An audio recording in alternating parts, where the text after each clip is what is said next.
bien joué là de la part de Bachhoffner, l'ancien Zurichois qui balance la bleue et l'ouverture du score après 1 minute et 3 secondes.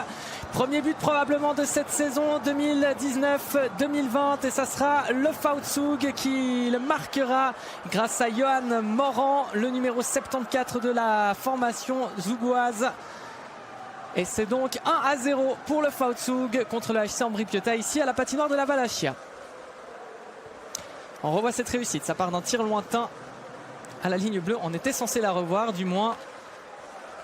Vous le voyez, hein, Manzato qui n'est pas forcément Garetfo, pour ne citer que. Alors que là, c'est le 2-0, ça ne pardonne pas. Hein. Tire, une déviation devant la cage. Et du coup, Ambri est désormais mené de 2 longueurs. Klingberg, il me semble, est à la déviation devant la cage de Daniel Manzato. C'est une soirée compliquée là quand même pour le HC Ambri-Piotta. Un tir qui paraissait anodin et c'est presque un autogol, hein, il me semble, de Marco Müller. On n'en parlait presque pas jusqu'à maintenant. Alors on va revoir ça. Ouais, je crois bien que c'est un autogol de Marco Müller, voire d'Isako Dotti qui était juste derrière sur le lancer de Miro Strid. Et c'est donc fini. Allez, ça s'anime un peu. D'Agostini qui tire, ça passe à côté aussi.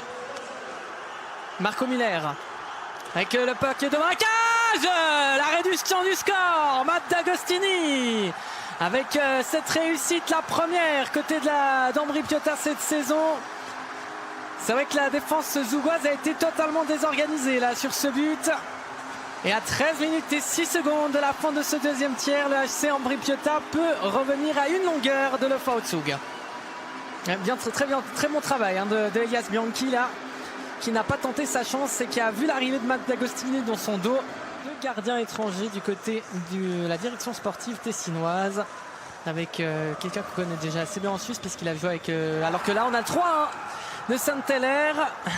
Au moment où vous parlez du gardien Daniel Manzato, ça pourrait être aussi un problème. Côté d'Ambri-Piotta, contre ça fait des tellement bonnes performances la saison dernière qu'il paraît quand même irremplaçable. Et Manzato là se fait de nouveau, il me semble, battre assez facilement sur le lancer de Saint-Hilaire. Alors on va revoir, est-ce qu'il y avait du trafic déjà devant sa cage? Bon, le puck avait l'air quand même bien placé. Ouais, c'est dur de le dire là, sur ce ralenti là, on verra mieux ici. En tout cas, il n'est pas masqué, ouais, contre la bande.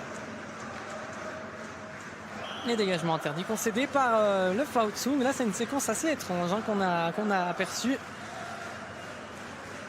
Mais l'essentiel, c'est que le jeu va reprendre d'ici quelques instants. Et ça sera dans le camp de défense du de le Fautzug, décidément. On va y arriver. Et Dan Tagnes n'a pas l'air très heureux de ce qu'il a vu là.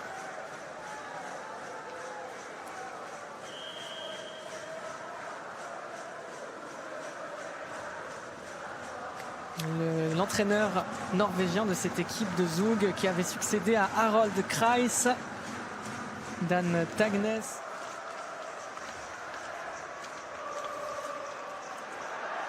Cosner, il a de l'espace, Nico Cosner et la Trisconi au deuxième poteau et l'égalisation.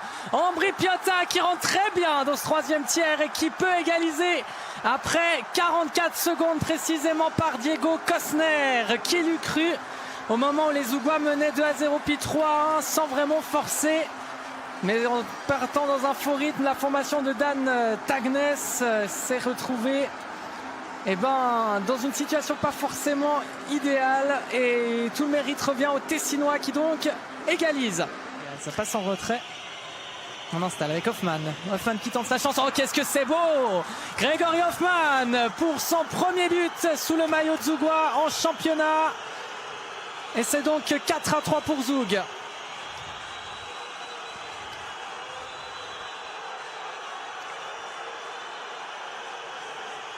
Sous les sifflets d'Avalachia. Ce tir qui ne peut pas vraiment laisser grande chance à Daniel Manzato.